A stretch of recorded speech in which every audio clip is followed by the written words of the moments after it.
Alors le texte de ce matin, c'est une parole de Jésus qu'on trouve dans l'évangile de Matthieu au chapitre 5 et on va lire les versets 1 à 12.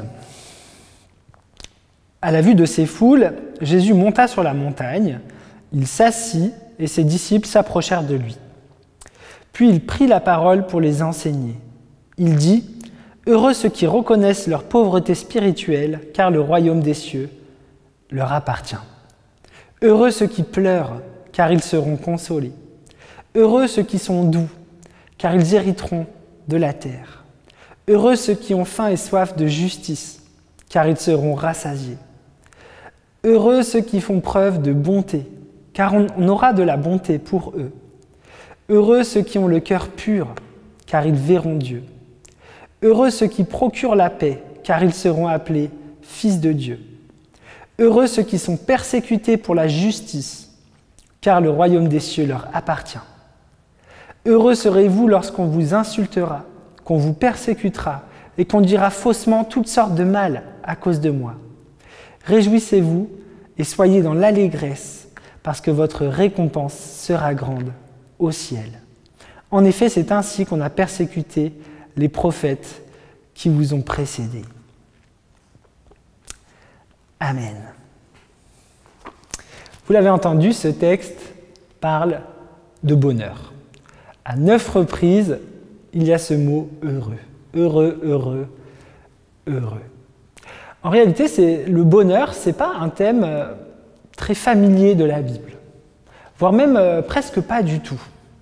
Par exemple, le mot « bonheur » dans le Nouveau Testament, donc cette partie de la Bible qui est spécialement focalisée sur Jésus, le mot « bonheur » n'apparaît que 3 fois. Le mot « heureux » n'apparaît qu'une trentaine de fois, à peine. Ce n'est pas vraiment un thème très théologique, très biblique, bizarrement, et malgré les apparences. Par contre, si on regarde notre monde, on voit bien que cette thématique, ce sujet du bonheur, il est partout, et surtout depuis quelques années. Si vous faites un tour sur les réseaux sociaux, vous verrez une quantité d'articles, de citations autour du bonheur. D'articles du type voilà 10 secrets du bonheur, ou bien des choses comme ça. Il y a aussi une quantité de livres qui sont édités sur ce sujet. En fait, il y a un vrai business, une vraie économie du bonheur aujourd'hui. Il y a des gens qui sont embauchés dans les entreprises qu'on appelle des Chief Happiness Officers, donc des gens, des employés qui ont en charge le bonheur des employés. Il y a même des pays maintenant qui ont des ministres du bonheur, qui sont là que pour ça. Ce thème du bonheur, il est partout.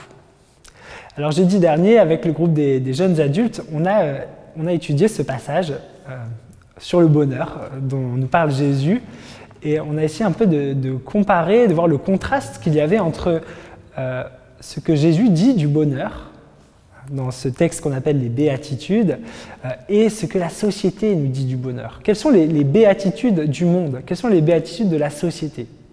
Alors voilà un peu ce qu'on a trouvé. Voilà ce que le monde nous dit. Le monde nous dit « Heureux celui qui achète le nouvel iPhone, la nouvelle voiture, les nouveaux habits.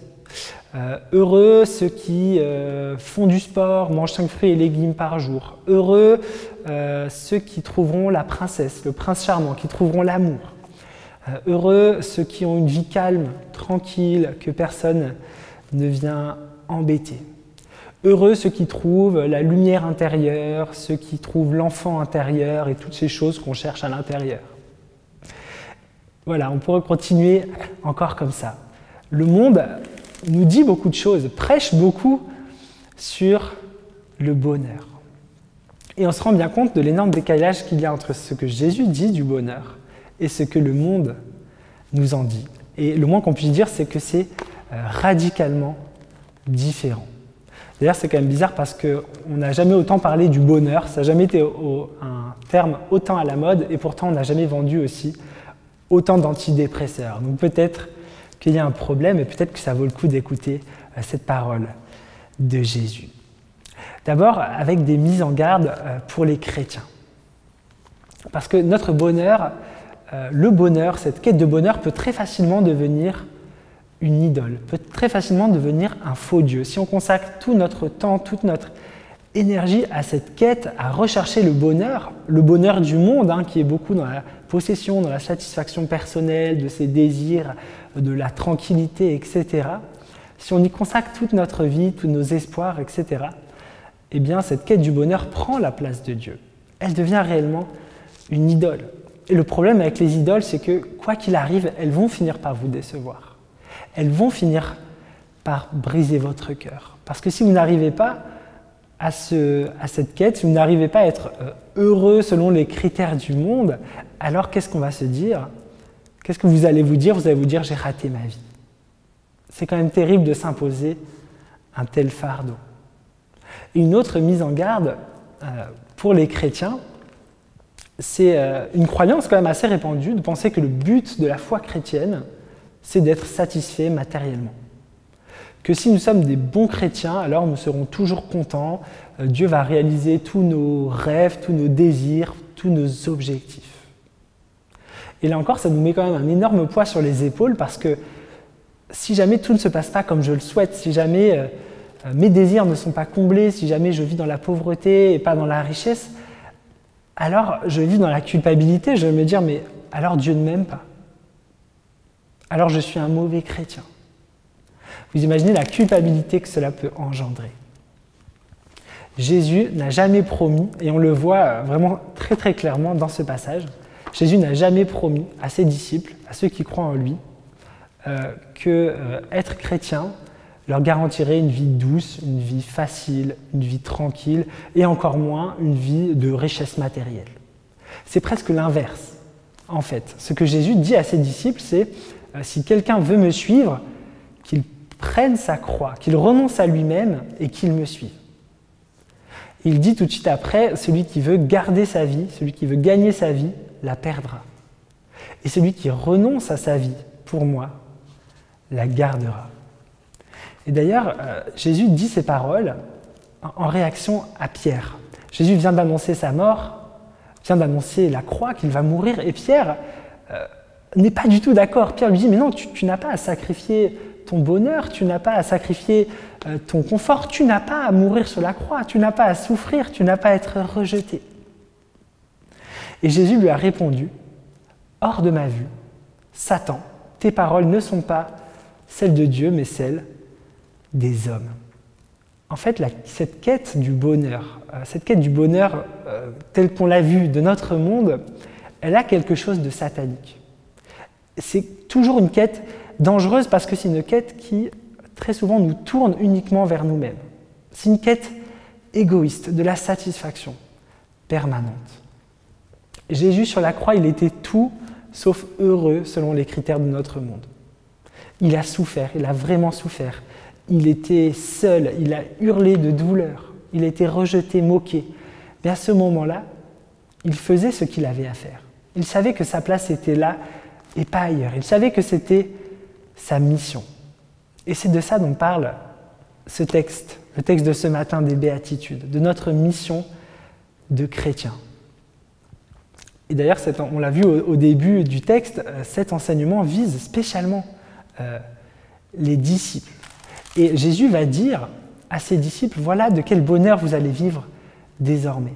Du vrai bonheur, du bonheur réel, d'un bonheur qui est une plénitude et qui n'a rien à voir avec le bonheur que vous aurez pu rechercher auparavant et dont on a parlé tout à l'heure. Le seul vrai bonheur qu'il soit, être disciple de Jésus-Christ. Alors en quoi ça consiste, de quoi ça parle? On se rend compte quand on observe un peu le texte que la première béatitude, le premier heureux, et le dernier se terminent par la même promesse. Le premier, heureux les pauvres en esprit, car le royaume des cieux est à eux. Et la dernière, heureux ceux qui sont persécutés à cause de la justice, car le royaume des cieux est à eux. Ça nous montre que ce bonheur, il a un lien inextricable avec le royaume des cieux. Que notre bonheur, il existe parce qu'il est tourné vers un avenir. Il est en vue du royaume des cieux. Il est tourné vers le royaume des cieux. Il est en vue d'un avenir. Et on le voit bien aujourd'hui, à quel point c'est difficile de voir l'avenir et à quel point c'est source d'angoisse. justement. Et ça, on le voit très bien. Le bonheur, il est réel parce qu'il est tourné vers un avenir, vers une promesse. La promesse que, quoi qu'il arrive, quel que soit ce qu'on endure aujourd'hui, nous sommes heureux parce que nous recevons déjà aujourd'hui le bonheur à venir, celle d'être avec Dieu pour l'éternité. Ce bonheur, il se trouve dans une espérance. C'est pour ça que quasiment tous les verbes sont au futur. Heureux car ils auront, car ils seront, car ils obtiendront, car ils verront. Si on lit les béatitudes, on se rend compte que quelque part, c'est un peu le portrait de Jésus. C'est Jésus qui se dessine à travers ces béatitudes. Et il nous l'a montré par sa vie. Il a mis sa confiance uniquement en Dieu. Il ne comptait pas ses propres forces. Il s'est fait petit, il s'est fait faible. Il a œuvré pour la justice, pour la paix. Il a eu de la compassion pour les autres. Il ne cherchait pas à profiter de la vie, mais à se battre pour la vie, à faire vivre les autres autour de lui. La dernière béatitude, c'est sans doute la plus difficile pour nous, la plus inaudible, la plus révoltante aussi, mais on va voir que c'est la plus essentielle. C'est lorsque Jésus dit « Heureux êtes-vous lorsqu'on vous insulte, qu'on vous persécute, qu'on répand sur vous toutes sortes de méchancetés à cause de moi. Réjouissez-vous et soyez dans l'allégresse, parce que votre récompense est grande dans les cieux. C'est ainsi qu'on a persécuté les prophètes qui vous ont précédés. » C'est vrai que c'est totalement inaudible d'entendre ça parce qu'on se dit très instinctivement, et c'est normal, quel bonheur peut-il y avoir à être persécuté? Quel bonheur peut-il y avoir à recevoir des coups, à ce qu'on dise des méchancetés sur nous, à ce qu'on mente à notre sujet? Et pourtant, c'est cette conclusion-là qui nous permet réellement de comprendre ce dont nous parle Jésus. Évidemment, Jésus ne nous dit pas de tout faire pour être persécuté. Il ne nous dit pas de faire en sorte de chercher les coups. Et d'ailleurs, en fait, ces béatitudes, ce bonheur dont nous parle Jésus, c'est tout sauf une liste de choses à faire. Jésus ne dit sûrement pas « heureux ceux qui font ceci ou qui font cela ». C'est pas comme toutes ces recettes qu'on voit sur Internet, 9 astuces de Jésus pour trouver le bonheur, par exemple. En fait, quand on lit, on se réalise que Jésus ne donne rien à faire. Parce que même si on fait toutes les bonnes choses possibles, même si on essaie d'être miséricordieux, d'être un artisan de paix, etc., si on le fait pour nous-mêmes, pour notre propre salut, finalement, eh bien, c'est exactement la même chose que de vivre pour son bonheur personnel. Au fond, tout faire pour aller au paradis après la mort ou essayer de faire son paradis sur terre, c'est la même chose. C'est la même chose et c'est la même erreur parce que les deux sont une quête égoïste. Tout faire pour aller au paradis ou tout faire pour se construire son paradis terrestre, c'est la même chose. On est centré sur nous-mêmes. Vous voyez, le bonheur, il ne réside pas dans des choses à faire, il ne réside pas non plus dans des choses à avoir. La société, le monde ne cesse de nous dire que le bonheur réside dans ce que l'on fait et dans ce que l'on possède. Jésus nous dit que le bonheur réside dans ce que l'on est, dans notre être. Toutes les béatitudes relèvent de l'être. Le verbe être, il est partout. Être pauvre, être doux, être affamé, être pur de cœur, être artisan de paix, être persécuté aussi. Ça veut dire qu'il n'y a rien que nous pouvons faire par nous-mêmes, avec nos efforts à nous. C'est dans la foi, c'est dans l'abandon à Dieu que se joue le bonheur véritable. Il se joue dans l'espérance, c'est-à-dire dans le fait de croire aux promesses que Dieu nous a faites, dans le fait de croire aux promesses du royaume. Et cette foi, cette espérance, elle nous rend effectivement pauvres aux yeux des hommes. Elle nous fait pleurer sur les malheurs du monde. Elle nous rend doux. Elle nous rend sans défense. Mais pour autant, elle ne nous laisse pas passifs. Elle nous pousse justement à œuvrer, à être artisans de paix, à être bons. Et aussi, et là c'est plus difficile, ça peut aussi nous exposer à des persécutions, à des calomnies, à du rejet, à de la moquerie. Parce que, vous le savez, en fait, il y a des ennemis de la justice de Dieu. Il y a des forces puissantes qui sont opposées au projet d'amour, de paix et de justice que nous a montré Jésus-Christ. Donc œuvrer pour la paix, c'est s'exposer, c'est prendre le risque des persécutions, nécessairement. Et pourtant, au milieu de ces persécutions, il y a un bonheur qui peut être vécu. Un bonheur qui peut être vécu là, tout de suite. Ce n'est pas un bonheur pour après seulement. Jésus dit « heureux », là, maintenant. Il ne dit pas « ils seront heureux », il dit « ils sont heureux ». D'ailleurs, il dit pas « le royaume des cieux sera à vous », il dit « le royaume des cieux, il est à vous, maintenant ».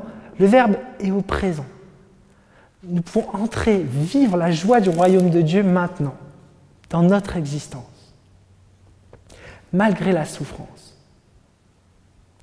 Alors comment c'est possible de vivre ce bonheur aussi dans la souffrance, aussi dans les larmes, aussi dans le rejet? C'est possible parce que la vie en Christ, la vie de disciple, c'est une vie qui fait sens. C'est une vie qui vaut la peine d'être vécue. Et c'est en cela que nous sommes heureux quand nous sommes au service de Dieu, quoi qu'il arrive. On a beaucoup d'exemples dans le passé de personnes qui ont enduré des choses terribles, mais qui étaient heureux de le faire, parce que c'était la bonne chose à faire. Ce bonheur de vivre Christ, c'est une vie sans regret. Vivre sans le regret d'avoir raté l'occasion d'être miséricordieux, d'avoir choisi la justice. Au fond, les choses qu'on regrette, c'est toujours de nous être défilés. C'est toujours d'avoir choisi la facilité. Mais on ne regrette jamais d'avoir vécu des choses difficiles quand ça en valait vraiment la peine. C'est ce qu'ont enduré les premiers apôtres qui ont été persécutés, rejetés dès l'an 0 de l'Église. Et grâce à eux, nous connaissons Jésus-Christ. Grâce à eux, Jésus-Christ continue aujourd'hui de transformer des millions de vies. On peut penser à tous ces témoins dans la foi qui nous ont précédés, comme Martin Luther King, qui a donné sa vie pour son combat pour la justice. On peut aussi penser aux protestants de France dans le passé qui ont été persécutés pour leur foi et qui n'ont pas renié leur foi malgré les persécutions. Et des témoignages nous racontent que même au bûcher, même lorsqu'ils étaient mis à mort, ils chantaient des psaumes, ils chantaient la gloire de Dieu. Aucun de tous ces témoins du passé, mais aussi du présent, n'ont regretté ce qu'ils ont enduré. Ils ont souffert, mais ils avaient au fond d'eux ce bonheur réel, qui n'est pas le bonheur du monde. Ils étaient heureux au sens des béatitudes de Jésus. Ils ont vécu ce bonheur qui n'exclut pas ni la pauvreté, ni le dénuement, ni les souffrances. Ils ont vécu le bonheur d'une vie qui vaut la peine d'être vécue, d'une vie qui a du sens, d'une vie avec Dieu. Alors je vous rassure, en tant que disciple du Christ, sûrement vous allez vous exposer à vivre des choses difficiles, parce qu'il y a des ennemis de la justice, il y a des ennemis de la paix, il y a des ennemis de l'amour. Mais il y a quand même beaucoup de chances que vous viviez beaucoup de joie, de paix, de bonheur, des choses bien terrestres. On a quand même cette chance en France de pouvoir vivre notre relation à Dieu de manière libre, en tout cas presque. Il y a un tas de gens, par contre, qui cochent toutes les cases du bonheur matériel, qui ont une famille, qui ont un toit sur leur tête, qui peuvent s'acheter à peu près tout ce qu'ils veulent, qui vivent dans un pays en paix, mais qui pourtant ne sont pas heureux, qui sont même tourmentés parce que leur vie, elle n'a pas de sens. Leur vie, elle n'a quelque part ni origine ni destination, parce qu'elle n'a pas d'autre but que juste profiter, que juste le confort et le bonheur personnel. On ne peut pas être heureux ainsi. Tandis qu'il y en a qui, aux yeux du monde, ne cochent aucune case du bonheur, vivent pauvreté, persécution, qui pleurent, qui en bavent, mais qui pourtant sont habités par un bonheur immense, le bonheur d'être au service de plus grands qu'eux-mêmes, la joie d'être portés par l'espérance qui n'endure pas ces choses en vain, la joie de laisser derrière eux un monde plus juste, un monde qui ressemble un peu plus au royaume des cieux.